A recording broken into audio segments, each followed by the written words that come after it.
নমস্কার, আপনারা দেখছেন আমন্ত্রণ টিভি। আপনাদের সঙ্গে রয়েছি আমি শ্রাবণী। মধ্যে বিশেষ গুরুত্বপূর্ণ খবর নিয়ে চোখ রাখবো একটু আবহাওয়ার দিকে। কলকাতা তথা তার পার্শ্ববর্তী অঞ্চলে অর্থাৎ গোটা রাজ্যের ফের কিন্তু পারদ নামল। দুদিনের মধ্যে কিন্তু 7 ডিগ্রি সেলসিয়াস তাপমাত্রা কমেছে বঙ্গের, গোটা বঙ্গে। অর্থাৎ আগামীকাল এবং আজ তাপমাত্রার পারদ কিন্তু রয়েছে স্বাভাবিকের তুলনায় কম। অর্থাৎ গোটা রাজ্য জুড়ে কিন্তু একটা হালকা শীতের আমেজ ফের তৈরি হয়েছে।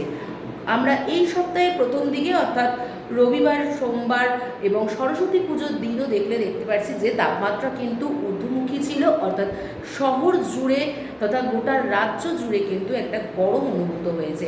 আলিপুর আবহাওয়া দপ্তরের তরফ থেকে যেটা জানানো হয়েছিল যে ফেব্রুয়ারির মাঝামাঝি থেকে ফেব্রুয়ারির শেষের মধ্যে কার্যত শীত বিদায় নিতে চলেছে, তেমনটাই কিন্তু আর কোনো অন্যথা হয়নি।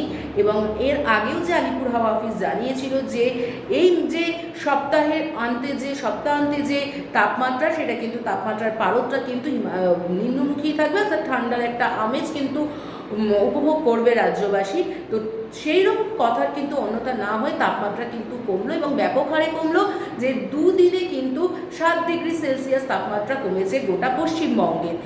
এই আগামী যে সপ্তাহ রয়েছে অর্থাৎ রবিবার থেকে কিন্তু তাপমাত্রার পারদ ফের ঊর্ধ্বমুখী হবে বলে জানিয়েছে এবং আগামী মঙ্গলবার থেকে কিন্তু তাপমাত্রা যথারীতি বাড়তে থাকবে এবং শহর জুড়ে, রাজ্য জুড়ে কিন্তু গরম একটা অনুভূত হবে। যেমনটা আলিপুর আবহাওয়া দপ্তরের তরফ থেকে জানানো হয়েছিল যে ফেব্রুয়ারির মাঝামাঝি থেকে শেষের দিকে কিন্তু শীত কার্যত বিদায় নিতেই চলেছে। তো সেরকমই কথা অনুযায়ী কিন্তু আগামী সপ্তাহে কার্যত প্রায় শীতের বিদায় বেলা চলে এসছে বলেই বলা যেতে পারে, এমনটাই জানানো হয়েছে আলিপুর হাওয়া অফিসের তরফ থেকে। এছাড়াও রাজ্য তথা গোটা শহরে কলকাতার আকাশ কিন্তু পরিষ্কার থাকবে এবং মেঘমুক্ত থাকবে, যার কারণে কিন্তু একটা ঠান্ডার আমেজ তৈরি হবে ভোরের দিকে, বিশেষ করে ভোরের দিকে এবং রাতের দিকে কিন্তু হালকা শীতের আমেজ উপভোগ করবে শহর তথা রাজ্যবাসী। এছাড়া কিন্তু বেলা বাড়ার সাথে সাথে যথারীতি কিন্তু গরমেরও একটা অনুভূতি হবে বলেই জানিয়েছে আলিপুর হাওয়া অফিস।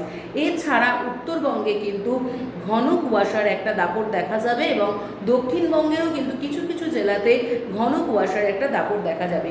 এই যে শীতের তালবাহানা, কখনো পশ্চিমী ঝঞ্ঝা, কখনো উত্তরে হাওয়া ঢুকতে বাধাপ্রাপ্ত, ফলে শীতের যে এই যে তালবাহানা, কখনো গরম কখনো ঠান্ডা, তা কিন্তু এইভাবেই ক্রমাগত রূপ বদল করতে করতেই কার্যত কিন্তু ফেব্রুয়ারির শেষের দিকে বিদায় নিতে চলেছে শীত। পরিষ্কার আকাশে তাপমাত্রা কমবে বলেই জানিয়েছে আলিপুর হাওয়া অফিস। এছাড়া যদি আমরা চোখ রাখি যে সর্বনিম্ন মঙ্গলবারে যে সর্বনিম্ন তাপমাত্রা ছিল, মঙ্গলবার থেকে তো ঊর্ধ্বমুখী হওয়ার কথা বলা হয়েছে, সর্বনিম্ন তাপমাত্রা কিন্তু 20 ডিগ্রি সেলসিয়াসের ওপরে তখন যাবে এবং সর্বোচ্চ তাপমাত্রা কিন্তু 30 ডিগ্রি সেলসিয়াস উঠে যাবে বলেই জানিয়েছে আলিপুর আবহাওয়া দপ্তর আগামী মঙ্গলবার থেকে। কুয়াশার সম্ভাবনা রবি ও সোমবারেও যথাক্রমে রয়েছে। এছাড়া শনিবার কিন্তু মূলত পরিষ্কার আকাশ থাকবে। উত্তর ও দক্ষিণবঙ্গের 2 জেলায় কিন্তু হালকা কুয়াশার একটা সম্ভাবনা দেখা যাবে বলে জানিয়েছে আলিপুর হাওয়া অফিস। উত্তরের দার্জিলিং, জলপাইগুড়ি, কোচবিহার, উত্তর দিনাজপুরে কিন্তু কুয়াশার সম্ভাবনা খুব বেশি থাকবে। এছাড়াও দক্ষিণবঙ্গে কিন্তু বাঁকুড়া, মেদিনীপুর, পশ্চিম বর্ধমান, বীরভূম, মুর্শিদাবাদ এই জেলাগুলোতেও কিন্তু প্রচুর হালকা থেকে মাঝারি যে কুয়াশা, সেই কুয়াশার একটা সম্ভাবনা দেখা যাবে বলে জানিয়েছে আলিপুর হাওয়া অফিস।